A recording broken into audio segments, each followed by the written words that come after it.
Unraveling the meaning of read too much into. Hello, everyone. Welcome back to our channel. Today, we're diving into a fascinating phrase that often pops up in English conversations. Read too much into. Have you ever heard someone use it and wondered what exactly it means? Well, you're in the right place. We're going to explore this phrase together, breaking it down with examples to ensure you can use it confidently in your own conversations. Let's get started. The phrase, read too much into, is a commonly used idiom in English. But what does it mean? To read too much into something is to interpret a situation or information more deeply or significantly than is warranted. It's when someone overanalyzes or finds meaning in something that might not be there, often leading to misunderstandings or assumptions. Examples: don't read too much into his comments. He was just being sarcastic. I think you're reading too much into the text message. She probably didn't mean anything by it. These examples show how the phrase is used to caution against overinterpretation.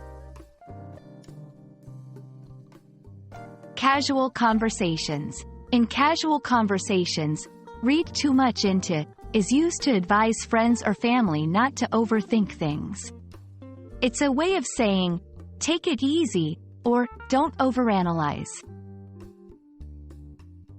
Professional settings. In professional settings, the phrase can be a polite way to suggest that someone is making unwarranted assumptions.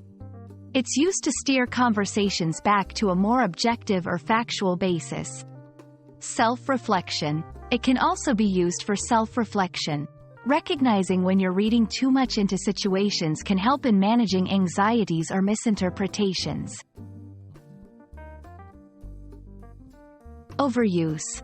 While it's a useful phrase, using it too frequently can make you seem dismissive or uninterested in others' perceptions. Tone of voice. The way you say it matters. Ensure your tone doesn't come across as belittling or condescending. Understanding and using the phrase, read too much into, can enhance your English communication skills, especially in navigating complex social and professional landscapes. Remember, it's all about finding the right balance in interpretation. We hope this video has shed some light on this intriguing phrase and that you feel more confident using it. Thanks for watching, and don't forget to like and subscribe for more insightful content. See you in the next video.